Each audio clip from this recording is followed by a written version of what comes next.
चरक सूत्र स्थान अध्याय 21 अष्टोनिंदति अध्याय प्रारंभ कर रहे हैं। सबसे पहले 3 नंबर पैराग्राफ पे देखिए।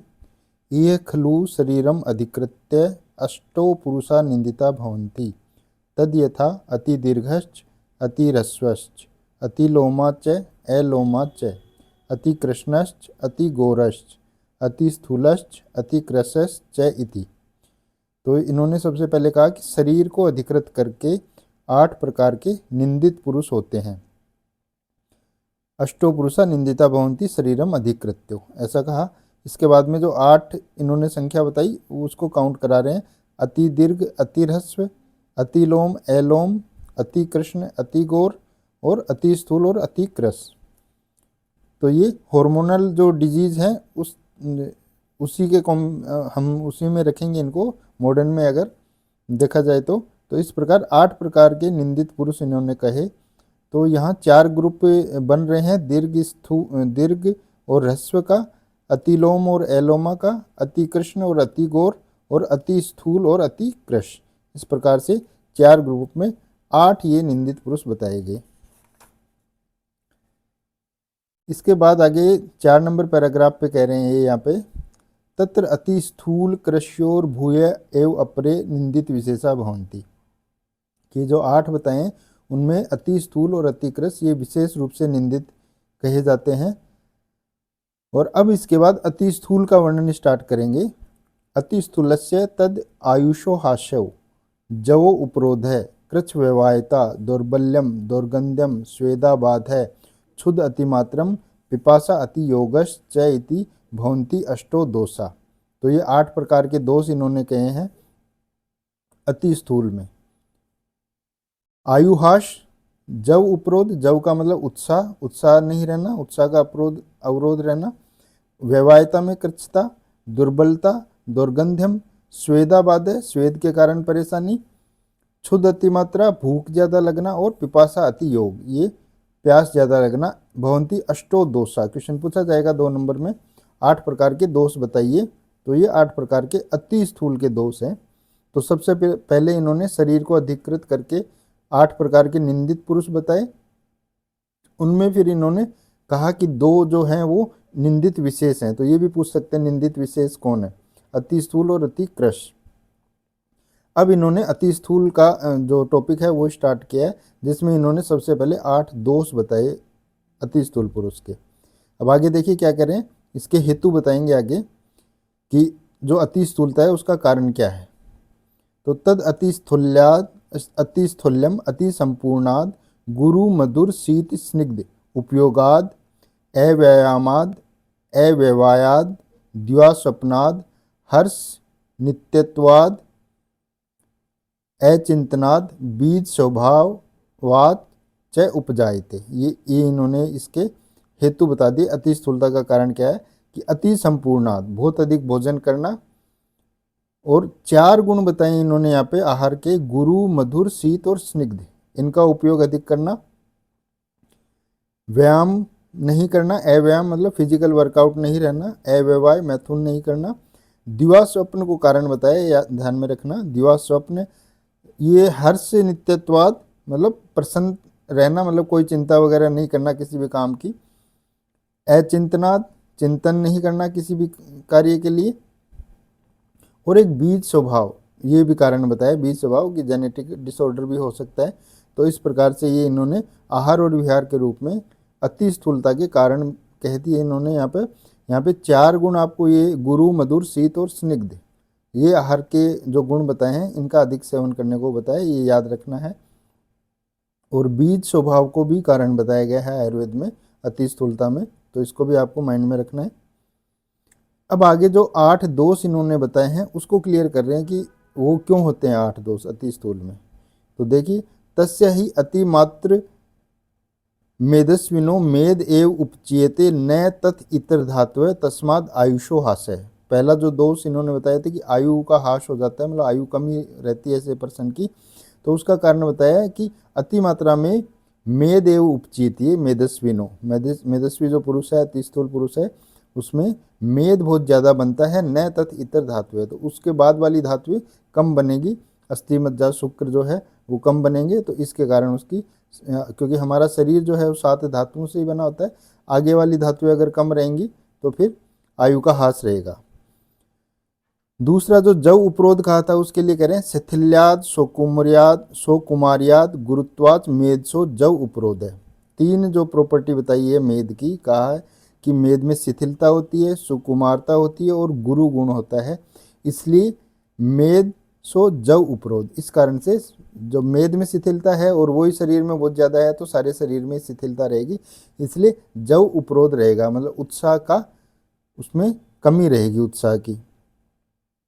फिर कृच्छ व्यवहारिता को क्लियर कर रहे हैं कि शुक्र अबहुत्वाद मेधसा आवृत मार्गत्वाद। 2 कारण बताए हैं कृच्छ व्यवहारिता के। मैथुन में असमर्थ रहता है क्योंकि एक तो शुक्र कम बन रहा है, क्योंकि मेद ही ज़्यादा बन रहा है, पीछे भी कहा इतर धातुएं नहीं बनती, सारी धातुएं, इसलिए शुक्र कम होता है। और दूसरा जो मार्ग है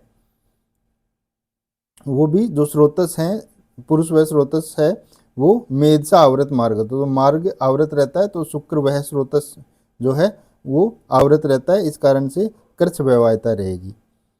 फिर कह रहे हैं दुर्बलता क्यों रहती है, दुर्बल्यम असमत्व धातु नाम।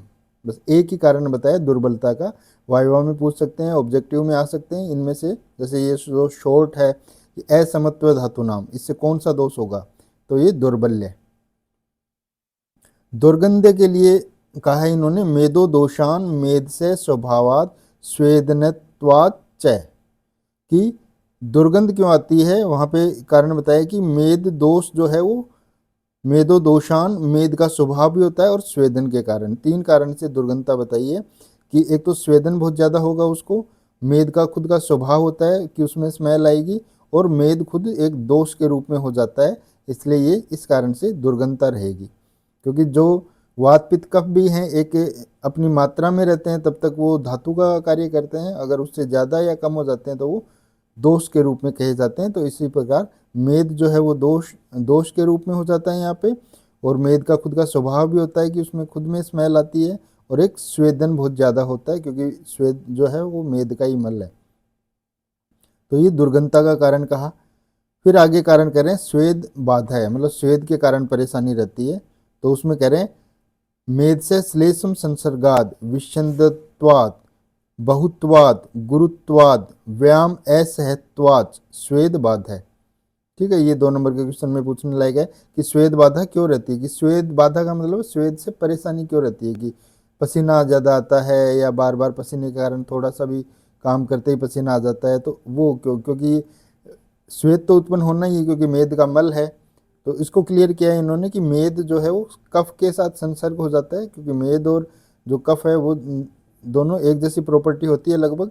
तो श्लेष्म संसर्ग है, विषंदन मतलब सीक्रेट होने का जो है वो मेद में रहता है गुण, बहुत्वाद बहुत ज़्यादा बढ़ जाता है मेद शरीर में, गुरु गुण फिर से यहाँ पे इसको कारण बताया गुरु गुण को, और व्यायाम असहत्वाद, और वो व्यायाम को सहन नहीं कर पाता, मतलब कोई भी कार्य वो कर नहीं पाता है मेद की अधिकता के कारण, इसलिए उसको स्वेद से बाधा रहती है। फिर जो 2 दोष बताए थे लास्ट वाले कि भूख बहुत ज़्यादा लगती है और प्यास बहुत ज़्यादा लगती है, उसको बता रहे हैं यहाँ पे तीक्ष्ण अग्नित्वाद प्रभूत कोष्ठ वायुत्वाद क्षुद्धति मात्रम पिपासा अति योगश्च, कि ये जो 2 कारण हैं या 2 दोष हैं, भूख ज़्यादा लगना और प्यास ज़्यादा लगना, उसमें 2 कारण बताएं कि एक तो अग्नि तीक्ष्ण हो जाती है और एक कोष्ठ में वायु बहुत ज़्यादा, तो कोष्ठ का मतलब जो इंटेस्टाइन है वहाँ पर वायु बहुत ज़्यादा प्रकोपित हो जाती है और अग्नि भी तीक्ष्ण हो जाती है, इसलिए भूख ज़्यादा लगेगी और प्यास भी ज़्यादा लगती है। इसके बाद नेक्स्ट हम देखते हैं,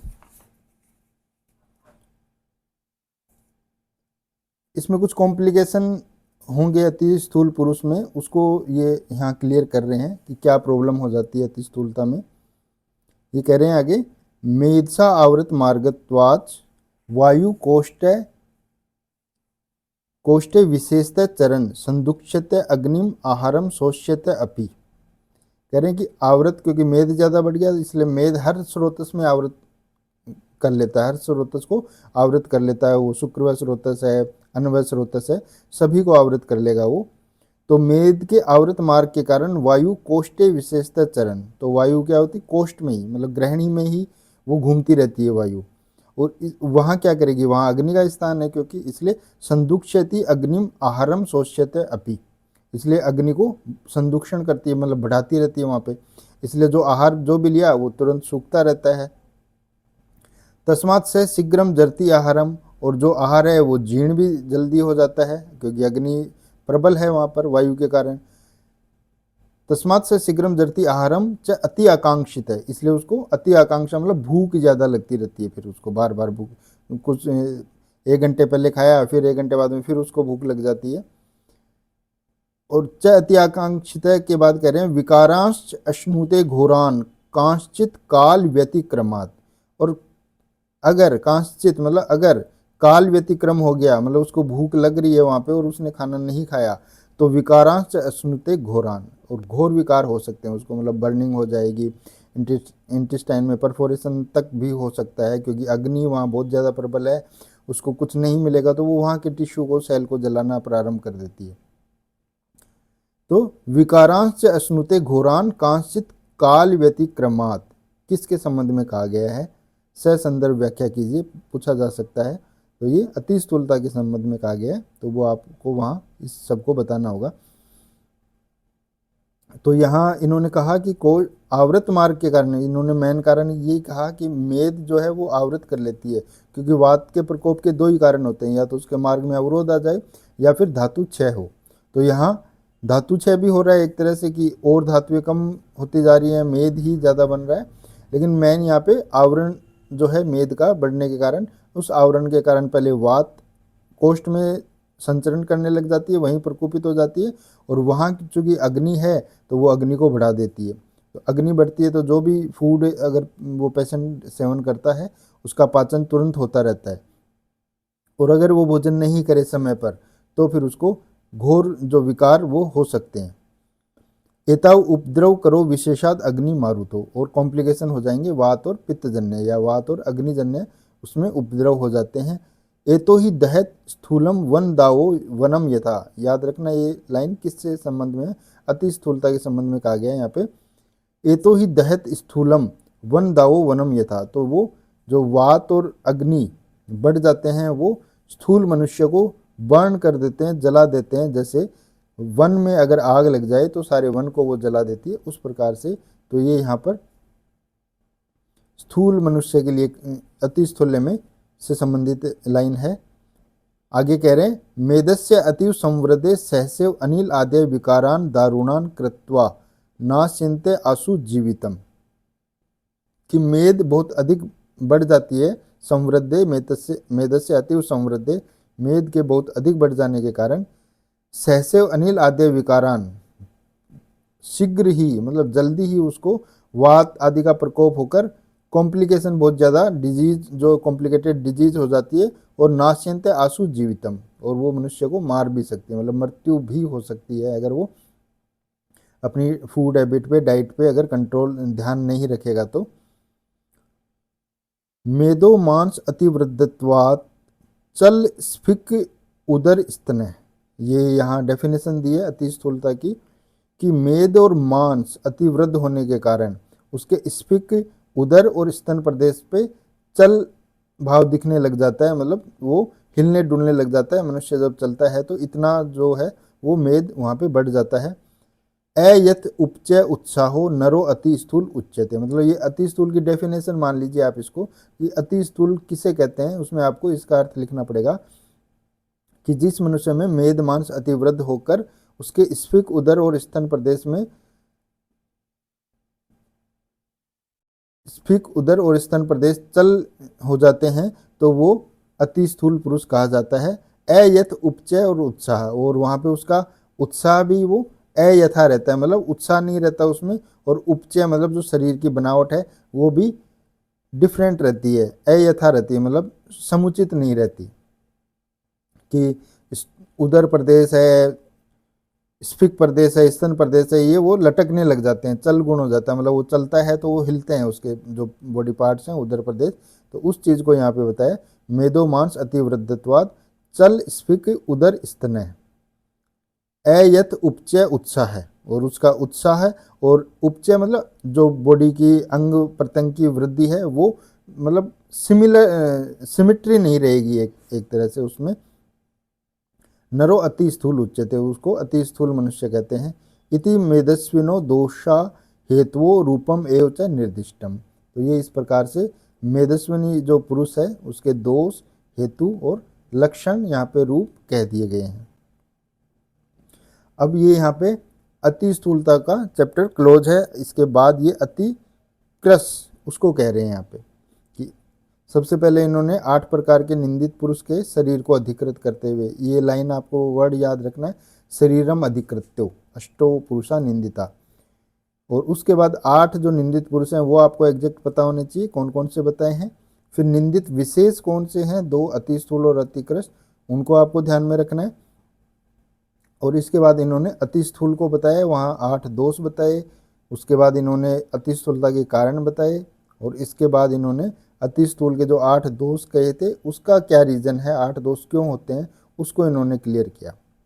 और फिर इसके बाद में आगे इन्होंने अति स्थूल पुरुष में क्या कॉम्प्लिकेशन होते हैं, क्यों उसको भूख ज़्यादा लगती है, अग्नि बढ़ जाती है तो क्या कॉम्प्लिकेशन हो सकते हैं, उसको कहते हुए लास्ट में अति स्थूल की डेफिनेशन भी कह दी। चल स्फिक, उदर और स्तन, इस तरह से कहते हुए, और यथा उपचय उत्साह, ये रहते हुए वो मनुष्य अति स्थूल कहा जाता है। अब अति क्रस पुरुष के बारे में बता रहे हैं यहाँ पे। सेवा रुक्ष अन्न पानानाम लंघनम प्रमीत अशनम, क्रिया अति योगस शोक वेग निद्रा विग्रह, रुक्षस्य उद्वर्तनम स्नान से अभ्यास, प्रकृति जरा विकार अनुशय क्रोध कुर्वन्ति अति कृशम नरम। तो ये अति कृश जो मनुष्य है उसके बारे में कह रहे हैं यहाँ पे कि रुक्ष अन्नपान का सेवन, लंघन और प्रमितसन। रुक्ष अन्नपान का सेवन मतलब हो गया कि जैसे मिल्क छोड़ दिया, दूध ही नहीं पी रहे, 5 साल हो गए, वो भी रुक्ष अन्नपान ही है। ठीक है, दही है, जैसे घी है, उसका सेवन नहीं किया जा रहा तो रुक्ष अन्नपान हो गया। रुक्ष अन्नपाना नाम लंघन करना, मतलब लंघन का मतलब कम खाना, बिल्कुल नहीं खाना, स्किप कर देना कभी, तो वो सब लंघन में है। लघु आहार का सेवन करना वो भी लंघन है, मतलब जो उसकी डाइट है वो उससे कम सेवन कर दिया, वो लंघन है सारा। परमितसन वो भी इसी प्रकार है, मतलब नपा तुला खाना, भाई यही खाना है मुझे, कि मुझे मिल्क नहीं लेना, मुझे दही नहीं लेना, मुझे स्वीट्स नहीं लेनी, इस प्रकार से चपाती और वेजिटेबल बस यही मुझे सेवन करना है। प्रमितसन मतलब नपा तुला भोजन करना, डाइटिंग पे हूँ मैं, मुझे तो ये नहीं खाना वो नहीं खाना, इस प्रकार की कंडीशन।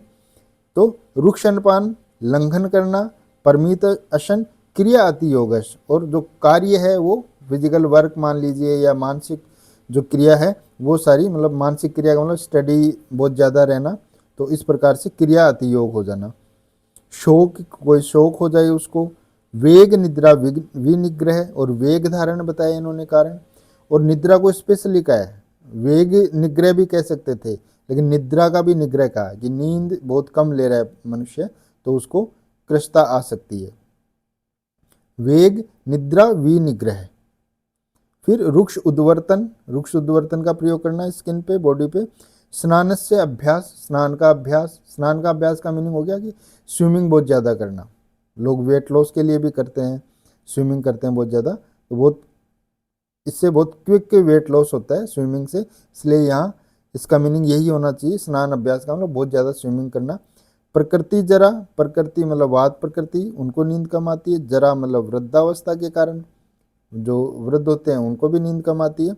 विकार अनुशय, या फिर कोई डिजीज़ है बहुत काफ़ी टाइम से, जैसे साइटिका का पेन है, वो पेन की वजह से नींद नहीं आ रही, 6 महीने हो गए, ठीक है, तो ये विकार अनुशय। क्रोध, और एक क्रोध को भी कारण बताया, जिसको गुस्सा ज़्यादा आता है वो उसका वेट भी कम ही रहता है। कुर्वन्ते अतिक्रशम नरः, तो ये सब कारण इन्होंने अतिक्रश के कह दिए कि इस प्रकार से वो मनुष्य अतिक्रश हो जाता है अगर इस प्रकार की उसकी लाइफस्टाइल है। तो यहाँ आहार में रुक्ष अन्नपान कहा, लंघन कहा और परमित असन कहा। इसके बाद क्रिया अति योग, ये विहार रूपी इन्होंने हेतु कहे। शोक, वेग निद्रा विनिग्रह, मतलब वेग निग्रह भी कहा और निद्रा को स्पेशली और कह दिया क्योंकि इसका इफेक्ट और ज़्यादा आएगा। रुक्ष उद्वर्तन कहा, स्नान अभ्यास पूछ लिया जाएगा आपसे, वाइवा में पूछ लेंगे ऐसा कुछ वर्ड आया है स्नान अभ्यास, कहाँ किसने किस संदर्भ में कहा है, तो अतिकृष के कारण में कहा गया है स्नान अभ्यास। इसके बाद में ये अतिकृष में क्या कॉम्प्लिकेशन रहते हैं, क्या डिजीज रहती है, उसको बता रहे हैं यहाँ पे। व्यायाम अतिसोहित्यम, श्लोक नंबर 13 पे, व्यायाम अतिसोहित्यम क्षुत पिपासा आमे औषधम, क्षुत पिपासाम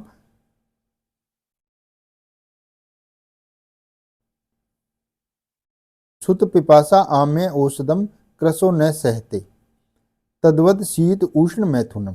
13 नंबर पे कह रहे हैं यहाँ पे कि अतिकृष कौन होगा, मतलब क्या डेफिनेशन भी मान सकते हैं हम इसको, कि जो मनुष्य व्यायाम मतलब कोई भी काम करे तो तुरंत थक जाएगी, थोड़ा सा काम किया और थकान हो गई। अति सोहित्य, ज़्यादा भोजन भी नहीं कर पाए वो, कि बस थोड़ा सा ही खाया बस पेट भर गया, ऐसे बोलेगा। तो व्यायाम अति सोहित्य, और क्षुत पिपासा, और भूखा भी नहीं रह सकता ज़्यादा देर, प्यासा भी नहीं रह सकता।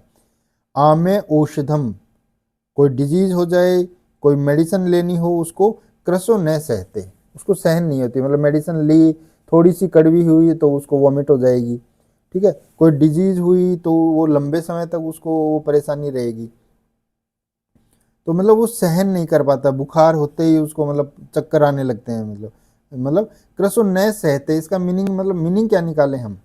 व्यायाम मतलब कोई भी फिजिकल एक्टिविटी वो नहीं कर पाएगा, वो मतलब जो एक नॉर्मल पर्सन कर रहा है उतनी देर वो नहीं कर सकता। ज़्यादा भोजन भी वो सहन नहीं कर पाता, ज़्यादा भोजन करने पे उसको मान लो एब्डोमेन पेन स्टार्ट हो गया, ठीक है। क्षुत पिपासा, भूखा प्यासा भी नहीं रह सकता बहुत देर तक। आम में कोई रोग हो जाए तो भी उसको चक्कर आने लगे, जी घबरा रहा है, कोई औषध ले ली तो उसको दिक्कत हो जाएगी। कृशो न सहते, तो इस प्रकार ये कृश जो मनुष्य को उसको सहन नहीं होगा। तद्वत शीत उष्ण मैथुनम, और ऐसे ही ज़्यादा सर्दी ज़्यादा गर्मी इनको भी वो सहन नहीं कर पाता, मैथुन को सहन नहीं कर पाएगा। और उसको क्या प्रॉब्लम रहेगी, प्लीहा काश क्षय श्वास गुल्म अर्श उद्राणी च कृशम प्रायो अभिधावंती रोगाश्च ग्रहणी गता। आगे आगे वाले जो 14 नंबर श्लोक है उसमें डिजीज कही है कि जो कृष्ण मनुष्य है बहुत ज़्यादा, उसको ये प्रॉब्लम्स बहुत ज़्यादा रहेंगी, प्लीहा वृद्धि हो जाएगी, स्प्लिनोमेगेली, कास, क्षय, ट्यूबरक्लोसिस, श्वास, गुल्म, अर्श, उदर रोग उसको ज़्यादा रहेंगे, मतलब हो सकता है उसको ये डिजीज ज़्यादा मिलेंगी, और ग्रहणी रोग उसको मिल सकता है। तो ये ऊपर वाले जो 13 नंबर पे वो एक तरह से कृष्ण की डेफिनेशन कह दी, और भी है डेफिनेशन, तो जहाँ मार्च 6 है वहाँ उस प्रकार से आगे भी कहेंगे। ये आगे वाले जो 15 नंबर पे उस पर डेफिनेशन एग्जैक्ट है। शुष्क स्फिक उदर गिरवो धमनी जाल संततम त्वग अस्ति शेषो अति कृश स्थूल पर वो नरो मत है। तो ये अति कृश मनुष्य कहा जाता है जिसके स्फिक प्रदेश उदर और ग्रीवा, वहाँ भी स्फिक था उदर था, लेकिन वहाँ स्तन वर्ड यूज लिया था, चल स्फिक उदर स्तनय ऐसा कहा था। यहाँ शुष्कता कहाँ आ रही है, स्फिक उदर और गिरवा पे, और धमनी का जाल उसकी बॉडी पे दिखता है सततम। त्वग अस्थि शेषो, और स्किन और बोन बस यही शेष है, उसको देखने पर लगता है कि बस हड्डियां दिख रही हैं और स्किन दिख रही है और कुछ भी नहीं लग रहा है।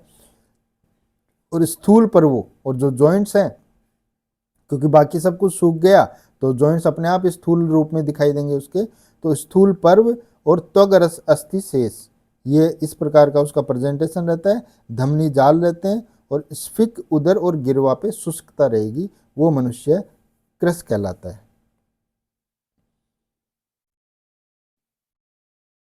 इसके बाद आगे करें 16 नंबर श्लोक पे, सततम व्याधित एव अति स्थूल कृशो नरो सततम च उपचयोर ही कर्षण बरहणेर अपि।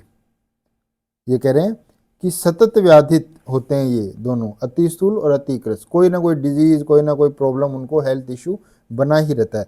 सततम व्याधित एव अति स्थूल कृशो नरो सततम च उपचयो ही कर्षण बरहणे, इसलिए इनका कंटिन्यू ही, उपचय का मतलब यहाँ चिकित्सा है, उनको कंटिन्यू ट्रीटमेंट की रिक्वायर्ड रहती है, इसलिए उनकी चिकित्सा करनी चाहिए कर्षण और ब्रहण से। कर्षण किस में, अति स्थूल में कर्षण करते रहो, और अति कृश है उसमें ब्रहण सतत रहना चाहिए, मतलब मैक्सिमम टाइम उसको ये चिकित्सा उसके लाइफ में चलती रहेगी। एक आकर्षण करना पड़ेगा अति स्थूल में, मतलब उसकी फूड हैबिट लाइफस्टाइल ऐसी हमें मैनेज करके देनी होगी, और अति कृष में इस प्रकार की मैनेज करके देनी होगी कि वो व्रंगण होता रहे उसके शरीर का। तो इस प्रकार से ये यहाँ पे सतत व्याधित किसे कहा है, अति स्थूल और अति कृष को कहा है। और चिकित्सा तो सिंपल है, कर्षण और वहन, ये आप समझ ही सकते हैं। ठीक है, नेक्स्ट जो है वो नेक्स्ट क्लास में आगे स्टार्ट करेंगे।